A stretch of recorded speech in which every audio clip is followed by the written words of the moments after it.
क्या तुम्हारे साथ ऐसा कभी हुआ है कि तुमने किसी एनिमे का पोस्टर देखा है, तुम्हें लगा कि वो कॉमेडी एनिमे है, लेकिन जैसे तुम उसके अंदर जाके देखो तुम्हें वो साला slice of life and sad slice of life में आए। वेल ऐसा मेरे साथ हुआ है, क्योंकि भैया मैंने आज ही एक एनिमे देखना शुरू किया जिसका कि नाम है नात्सुमेस बुक ऑफ फ्रेंड्स। मैंने जब 2020 के अंदर एक कॉमेडी एनिमे सर्च किया था, तो उसके बाद मुझे यूट्यूब पर जो रिकमेंडेशन होती है उसके अंदर इस एनिमे का पोस्टर देखने को मिला था यूट्यूब पर, मतलब कि थंबनेल होता है उसके अंदर इस एनिमे का पोस्टर था। तो उस वक्त तो मैंने इस एनिमे पर क्लिक नहीं किया, लेकिन नाउ जब मैं क्रंचीरोल पे यूं ही स्क्रॉल कर रहा था तब मुझे एनिमे रिकमेंड किया क्रंचीरोल ने, एंड देन आई थॉट कि ये तो कॉमेडी एनिमे है एंड इसको शुरू करते हैं। एंड जब मैंने इस एनिमे को शुरू किया, मतलब कि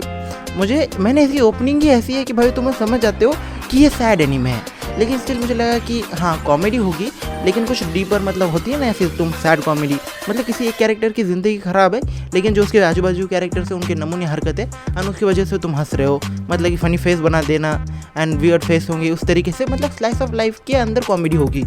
लेकिन जैसे मैंने एपिसोड देखना शुरू किया उसके बाद भैया ये स्लाइस ऑफ लाइफ के अंदर मतलब कि 7 मिनट तक तो मुझे समझ में आ गया था कम्प्लीटली कि ये कॉमेडी एनिमे नहीं है, लेकिन देन मेरे दिमाग में आया कि अब तो भाई इतना देख ही लिया तो कंप्लीट ही कर देते।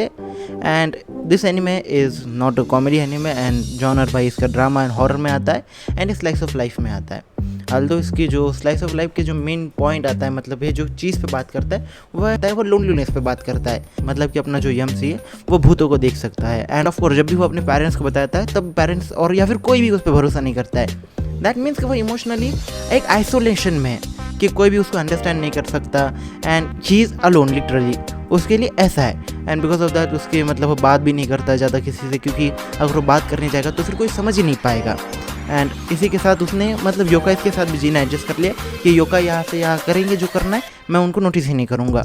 इस तरीके से ये होता है। एंड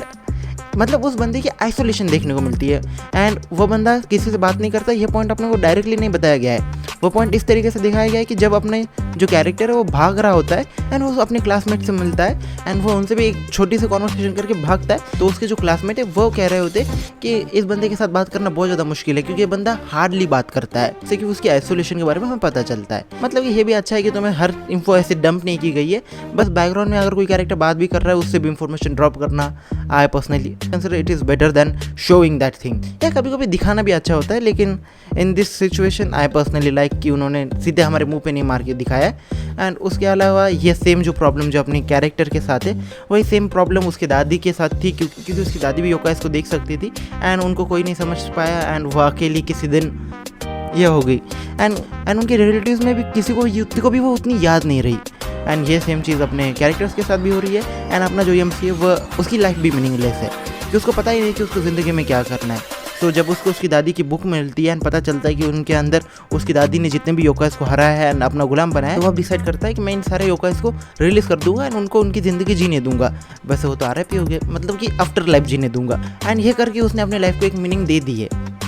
तो मुझे अब इसको लेके प्रॉब्लम है कि भैया तेरे माँ बाप तो पहले आरआईपी हो गए, तू भाई किसी रिलेटिव के यहाँ जाके रहता है एंड अगर तूने डिसाइड किया है कि तू हर योकाई को फ्री करेगा, ऐसा तो नहीं है कि तुम्हारे बस टाउन के अंदर तुम्हारी दादी ने कुछ किया है। तुम्हारी जो दादी है वो बाहर तो गई होगी ना, दूसरे शहर दूसरे गाँव ऐसी जगह पे तो गई होगी, वहाँ पे जाने के लिए वहाँ पे ट्रैवल करने के लिए तेरे पास पैसे कहाँ से आएंगे? साले तू तो जॉब भी नहीं करता है, बस घर पे आता है सोता रहता है। मतलब कि मैं अपने जो रियल लाइफ प्रॉब्लम है उन पे बात कर रहा हूँ। तो यह एपिसोड नंबर 1 ही देखा है, सो इतना ज़्यादा उस पर हार्श होने की ज़रूरत नहीं है मुझे, लेकिन मेरा मतलब दिल टूट गया ना कि मैं कॉमेडी एनिमे देखने गया लेकिन मुझे एक सैड स्लाइस ऑफ लाइफ देखने को मिली है, तो दिल तो टूटता है भाई।